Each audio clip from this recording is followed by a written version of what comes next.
먼저 함께 이렇게 인사했으면 좋겠습니다. 통상적으로 우리가 새해 복 많이 받으세요라고 인사하지만 성경에 보니까 구약 시대의 하나님의 백성들은 만날 때마다 이렇게 인사를 했습니다. 6개 보니까 하나님께서 당신에게 복 주시길 원합니다 라고 인사를 했습니다. 여기서 오늘 좌우 옆에 보시면서 우리 권사님 하나님께서 주시는 복을 받으시기를 축복드립니다. 아니면 또 집사님 하나님께서 주시는 복을 받기를 축복드립니다. 이렇게 한번 인사했으면 좋겠습니다. 자, 뭐 좀 어색하지만 한번 인사해볼까요? 자, 우리 장로님, 권사님, 집사님 하나님께서 주시는 복을 받기를 축원드립니다.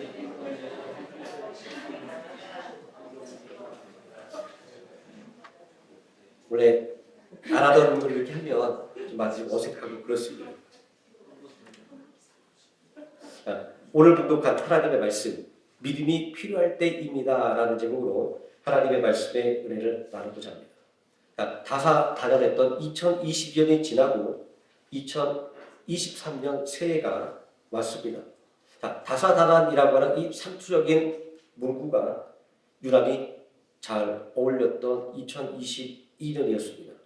아주 지긋지긋했던 코로나, 그리고 예상치 못했던 우크라이나 전쟁, 그리고 세계 곳에서 발생하는 무역 분쟁 등이 일으킨 어려움들이 우리의 삶을 강타했기 때문입니다. 먼 나라, 다른 나라의 일이라고 치부했던 것들이 내 삶과 밀접한 관계에 있다고 하는 것들을 경험하면서 지구촌이라고 하는 이야기를 실감하는 한 해였습니다. 넓은 줄만 알았던 세계가 정말 이 손바닥만 합니다. 이러한 지난해의 경험을 생각하며 성경 말씀을 대하니까 세상 성경의 모든 말씀이 나를 위한 말씀이었다라는 것들을 깨닫게 됩니다. 오늘 우리에게 주어진 말씀은 전도서 3장의 말씀입니다. 어느 원로 목사님이 설교를 이렇게 정리를 했습니다. 우물에서 물을 길어 올리는 것처럼 주어진 말씀 속에서 은혜를 길어 올리는 것이다. 저는 이 말씀을 설교자에게 국한되는 것이 아니라 함께 예배드리는 모든 성도님들에게 주는 권면으로 바꿔서 말씀을 드리고 싶습니다. 주어진 말씀 속에서 그리고 설교 속에서 나는 어떠한 은혜를 길어 올릴 수 있을 것인가, 이것을 생각한다고 한다면 하나님의 말씀이 주는 은혜를 더욱더 충만하게 받을 줄 믿습니다. 유명한 신학 교수님이 계셨는데 이분은 예배 드릴 때 신학 공부를 막 시작한 어린 전사의 설교 말씀도 맨 앞자리에 앉아서 아멘, 아멘 하면서 은혜를 받았다라고 합니다.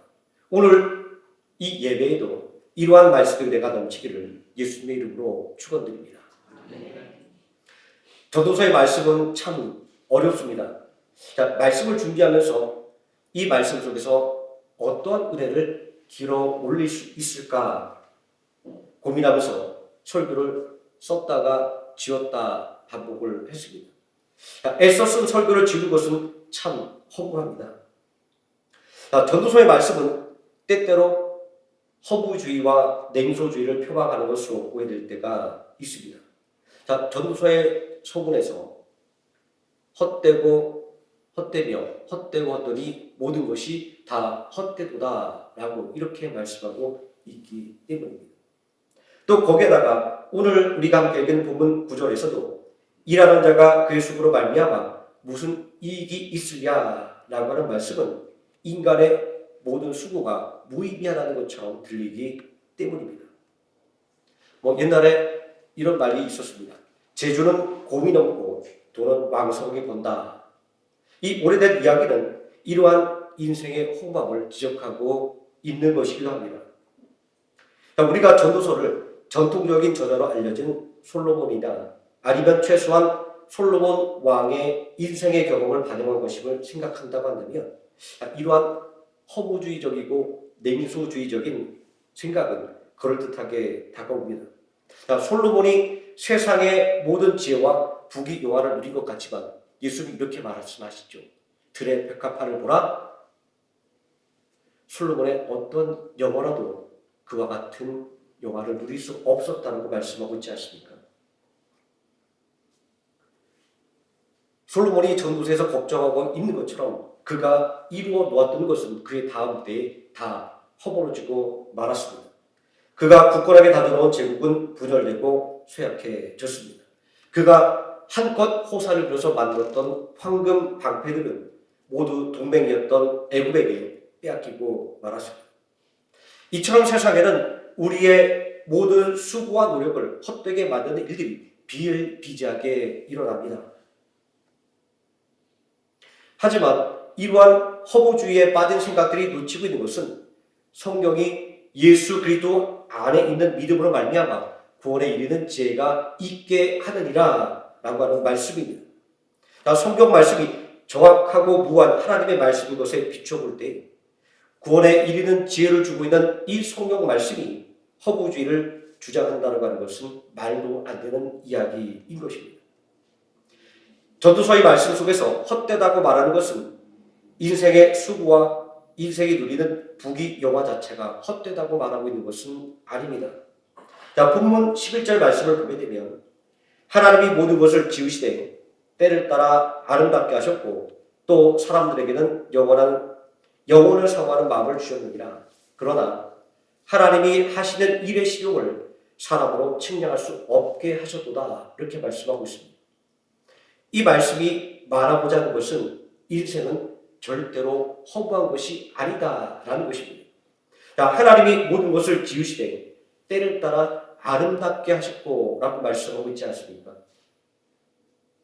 그러면 무엇이 인간으로 하여금 하나님께서 아름답게 만들어 놓으신 것들을, 다시 말해서 의미 있게 만들어 놓은 것을 허무하게 느끼도록 만들어 놓은 것일까요?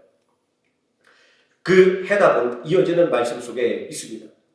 사람들에게는 영혼을 사모하는 마음을 주셨느니라.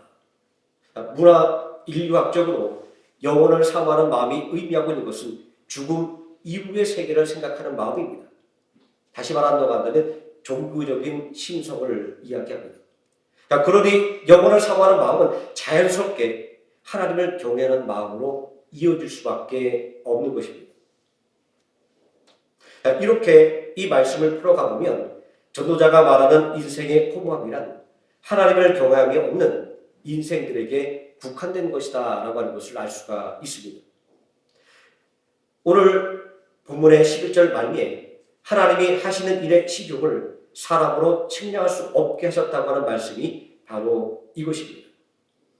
영혼을 사모하는 마음이 없는 사람, 다시 말해서 하나님을 경외하는 마음이 없는 사람은 하나님의 뜻을 알 수 없기에 인생이 허무하게 느껴질 수밖에 없다는 것입니다. 반대로 하나님을 경외하는 사람은 비록 하나님의 뜻을 알 수 없다고 할지라도 하나님께서 인도해 주시는 것을 확신하기 때문에 인생의 허무함에서 벗어나 인생의 참된 의미를 찾을 수가 있는 것입니다. 본문 1절 말씀에서 범사에 기한이 있고 천하 만사가 다 때가 있나니 이렇게 말씀하고 있습니다. 이 말씀처럼 우리 인생에는 결정적인 순간들이 있습니다. 그것은 생사고락이고 흥망성쇠입니다. 본문에 구체적으로 예시되어 있는 이 때에 관한 이야기들은 우리가 그냥 말씀에서 읽을 때는 개별적인 사건으로 보여지지만 실제로 우리 인생 속에서는 시줄과 날줄이 얽혀서 철을 만들어내는 것처럼 긴밀하게 한 덩어리로 뭉쳐져 있는 사건입니다. 생사고락과 흥망성쇠의 문제는 늘 우리의 인생을 둘러싸고 있습니다. 오늘의 기쁨이 내일의 눈물이 되기도 하고 오늘의 실패가 내일의 성공이 되기도 하는 것이 바로 우리 인생이기 때문입니다.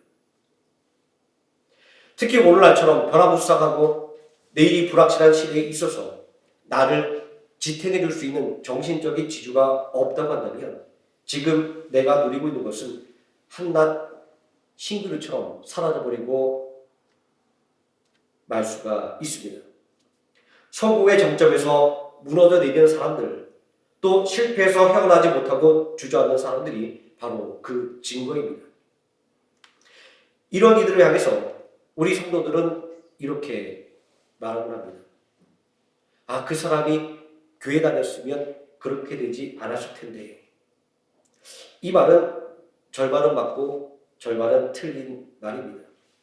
자, 왜냐하면 세상을 이겨낼 힘을 얻는 것은 교회에 나오는 것에서 그치는 것이 아니라 예수님과 인격적인 관계를 맺어야만 하는 것이기 때문입니다.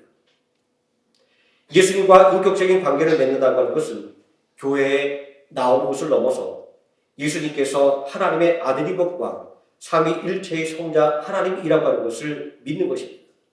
또 예수님을 신뢰하며 그 말씀에 순종하는 것입니다. 그리고 예수님을 닮아가려고 노력하는 것입니다. 다시 말해서 영혼을 사모하는 마음이 종교적인 심성을 넘어서 창조주 하나님을 경외하는 마음으로 나아가는 것처럼 말입니다. 하나님을 경외하는 마음이 없다고 한다면 우리는 허무한 이 세계에서 벗어날 수가 없습니다.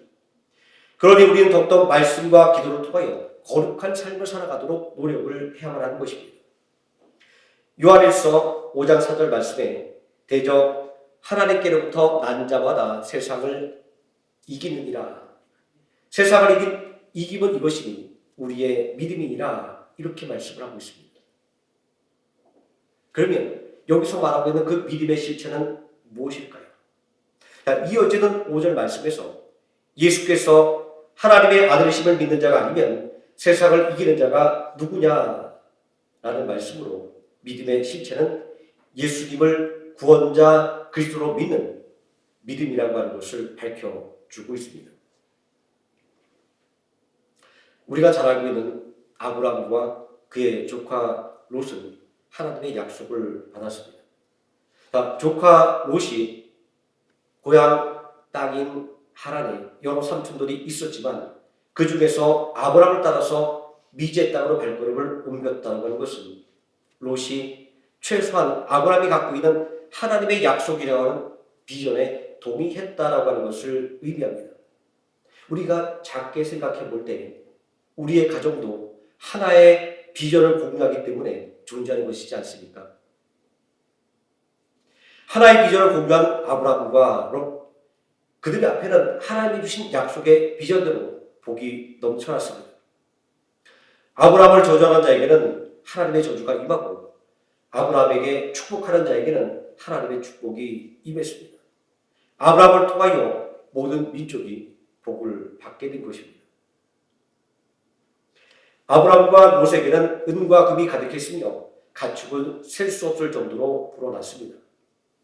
그들이 받은 복이 얼마나 대단한 것인가를 알게 하는 대목입니다. 그런데 여기서 문제가 생겼습니다. 가축이 너무 많아 목초지가 부족했던 것입니다.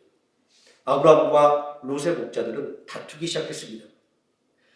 아이들의 작은 싸움이 어른들의 큰 싸움으로 번지는 것처럼 목자들의 싸움이 삼촌과 조카의 싸움으로 번졌습니다.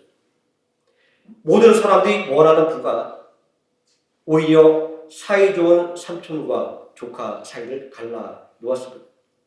얼마나 허무한 인생입니까? 마른 떡 한 조각만 있고도 화목한 것이 육설이 집에 가득하고도 다투는 것보다 나으리라고 하는 잠언의 말씀이 마음속에 와 닿습니다. 하지만 이것도 우리가 경험하는 삶의 모습이지 않습니까? 친한 사이일수록 동업을 말리는 이유가 이런 데 있지 않습니까? 사실 일이 잘 풀릴수록 욕심을 내는 것이 인간의 본성입니다.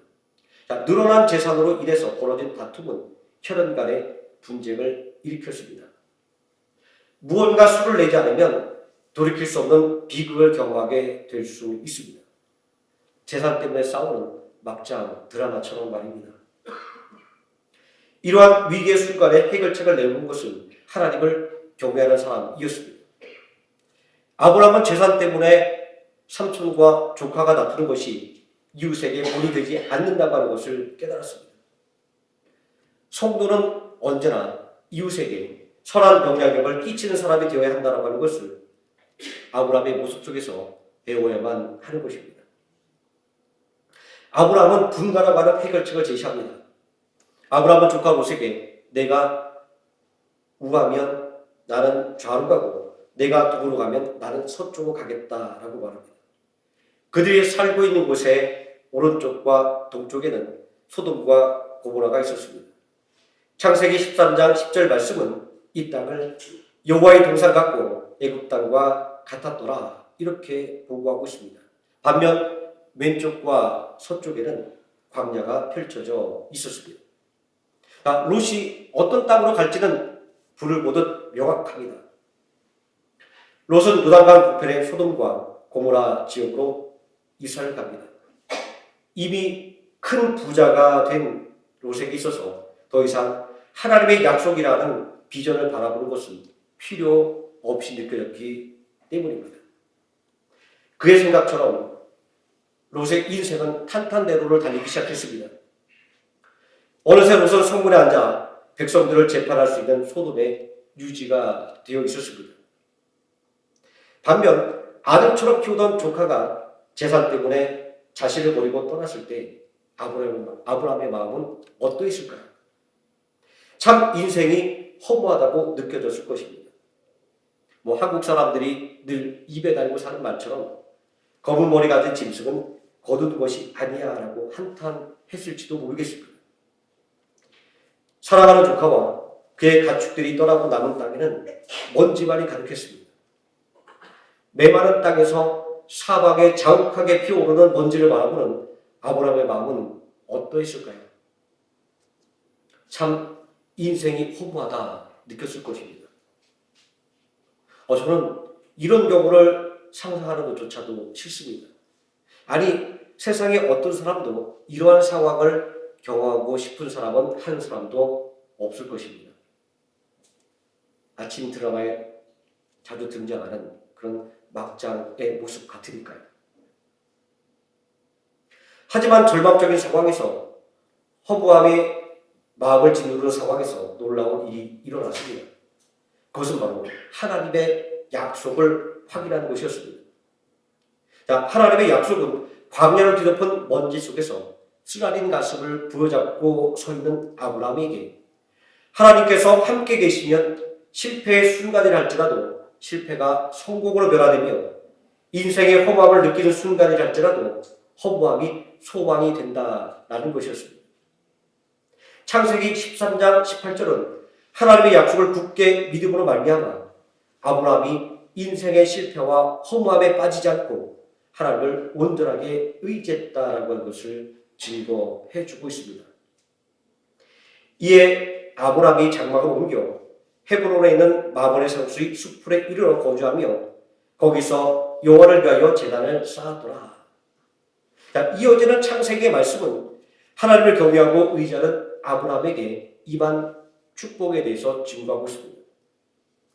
아브라함이 하나님을 경외할 때 아브라함을 부르실 때 주신 축복의 약속은 바로 아브라함이 실패했던 자리 그리고 아브라함이 인생의 허무함을 경험했던 바로 그 자리에서 성취되어졌던 것입니다. 지난 한 해를 돌아보면 아브라함처럼 광야에 남겨진 것 같은 순간들이 얼마나 많았는지 모릅니다. 계획이 비틀어지고 소망이 이루어지지 않고 기도에 응답을 받지 못했습니다.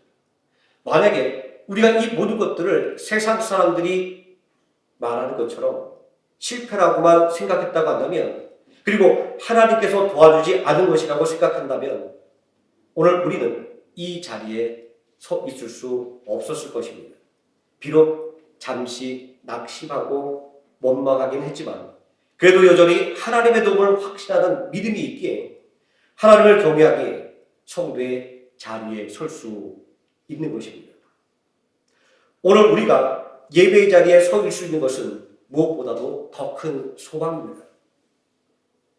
먼지가 자욱한 광야에 홀로 남겨진 아브라함이었지만 하나님을 경배할 때 하나님께 진심으로 예배할 때 어떠한 일이 일어나는지를 우리는 이 성경의 말씀을 통하여 너무나도 잘 알고 있기 때문입니다.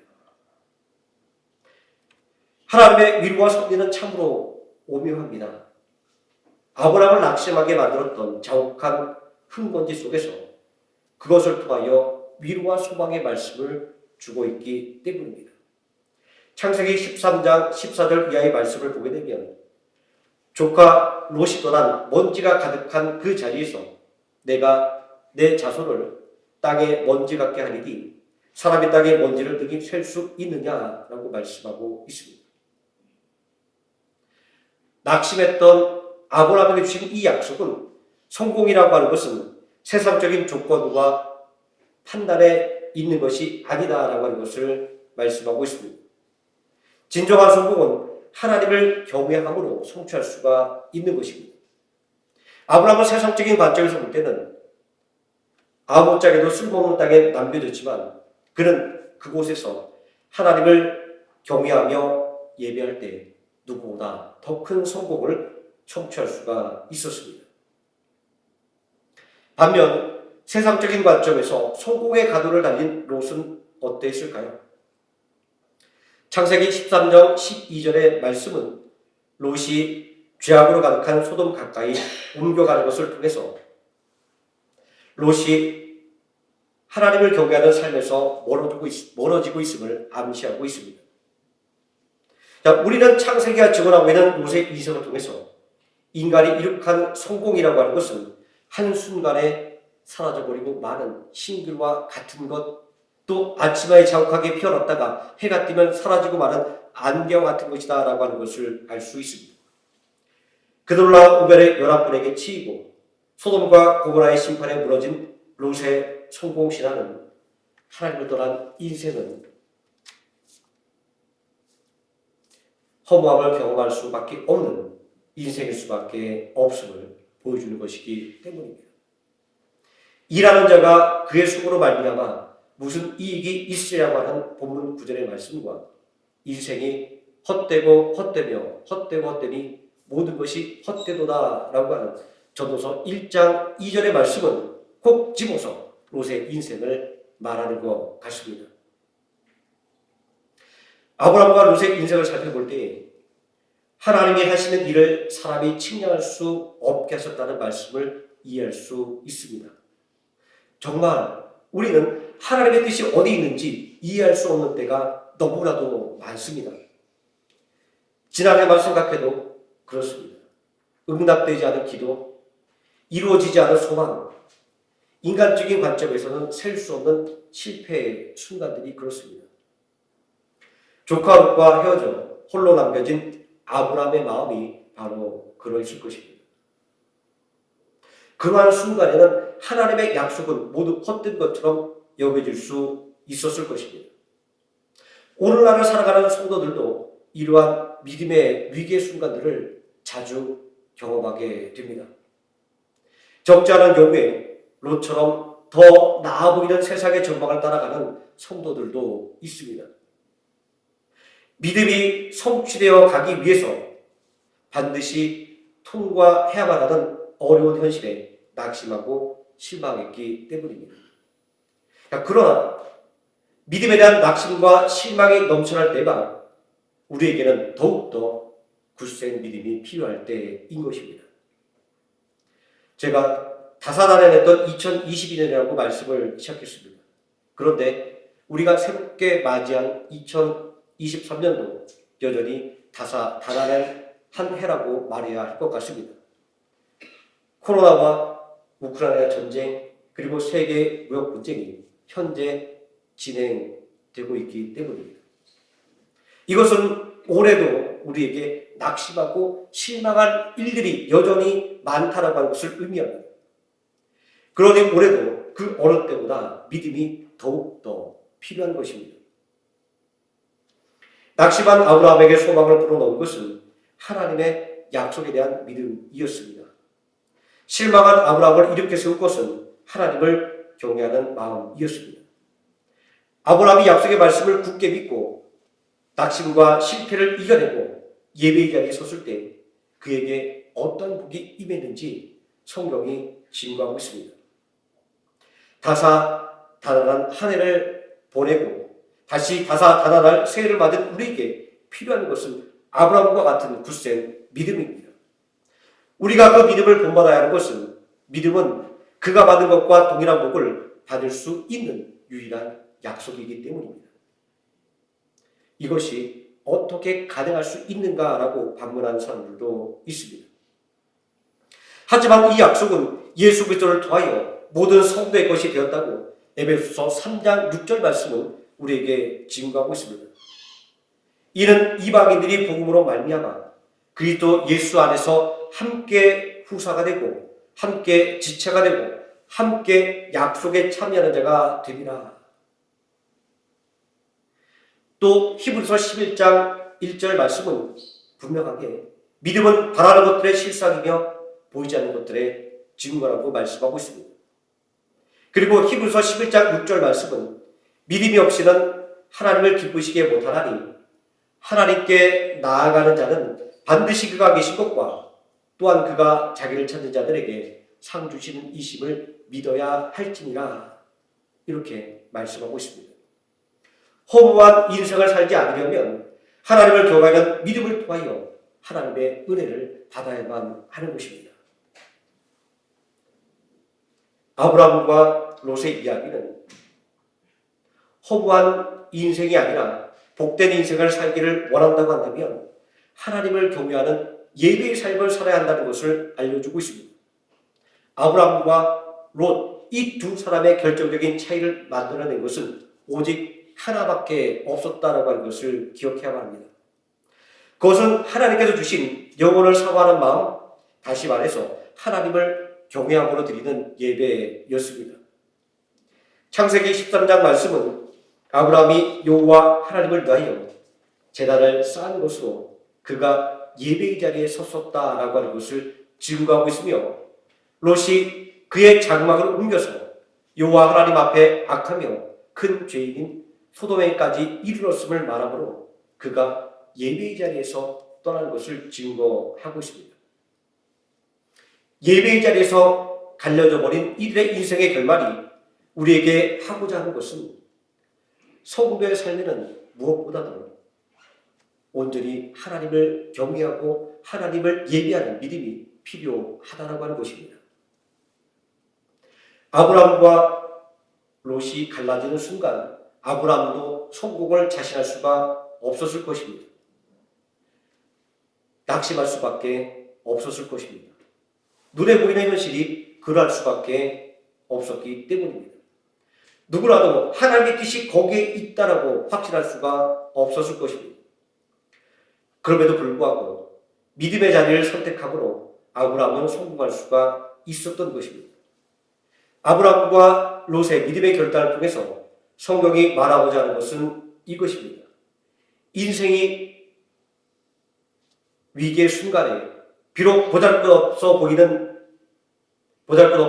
불구하고 약속의 땅에 남아있는 것이 세상의 전망 속에서 성공을 보장하는 땅에 서는 것보다 낫다라고 하는 것은 어려울 때일수록 낙심이 몰려올 때일수록 더더욱 믿음이 필요하다라고 하는 것을 말하는 것입니다. 또 역설적으로 성공을 열망할수록 그리고 자신감이 넘쳐날수록 더더욱 믿음이 필요하다고 하는 것을 말하는 것입니다. 오늘 우리에게 주어진 이 전도서 3장 13절의 말씀은 인생이 허무함에 빠지지 않고 주어진 삶을 즐기며 바라보고 하는 것을 성취하는 것은 모두 다 하나님의 은혜에 달려있다. 이렇게 말씀하고 있습니다. 사람마다 먹고 마시는 것과 수고함으로 낙을 누리는 그것이 하나님의 선물인 줄도 또한 알았도다. 새해 첫날 우리에게 주신 말씀은 범사에 기한이 있고 만사에 다 때가 있다. 이렇게 말씀하고 있습니다. 그렇습니다. 우리의 믿음도 분명한 때가 있습니다. 다사다난이라고 하는 상적인 문구가 우리의 귀에 들려오는 이 순간이 바로 하나님을 경외하는 믿음, 하나님께 예배드리는 믿음이 필요할 때입니다. 내 힘으로 못할 일이 없다는 자신감이 넘쳐나는 순간이 바로 하나님을 경외하는 믿음, 하나님을 예배하는 믿음이 필요할 때입니다. 2023년 새해에도 임마누엘의 하나님과 함께하는 믿음의 삶을 통하여 지난해 이루었던 성취를 올해도 이어가며 지난해 이루지 못했던 아쉬움의 소망들을 반드시 이뤄내는 복된 한 해를 보내시기를 예수님의 이름으로 축원드립니다. 기도하시겠습니다. 전능하신 아버지 하나님, 만사에 때가 있다라고 말씀하셨습니다. 그러나 더욱더 중요한 것은 우리가 하나님을 경외할 때가 있으며 하나님을 예배할 때가 있다는 말씀입니다. 우리가 인생의 허무함에 빠지지 않기 위하여 온전히 하나님의 은혜 속에 살아야 한다는 것을 말씀을 통하여 다시 한번 확인하고 또 깨닫게 될 때에 우리에게 새롭게 주어진 2023년 더욱더 하나님의 은혜 안에 거하기를 원합니다. 아브라함처럼 어려울 때마다 더욱더 하나님을 예비하며 낙심이 몰려올수록 더욱더 하나님을 경외함으로 하나님 주신 약속을 반드시 삶 속에서 누리는 그 형통한 믿음의 사람이 바로 우리가 되기를 원합니다. 아버지 하나님, 오늘 이 시간 함께 하나님의 말씀을 드리며 하나님께 예배드린 모든 성도들 위해 아브라함과 동일한 은혜를 부어주시고 또한 오늘 함께 예배드리지 못했지만 또한 하나님과 함께 예배드리기를 간절히 소망하는 모든 생명함교회 성도들 머리 위에 또한 그들의 삶 위에 아브라함의 모든 축복이 동일하게 임하는 은혜가 있게 하여 주시기를 원합니다. 예수님의 이름으로 기도드립니다. 아멘.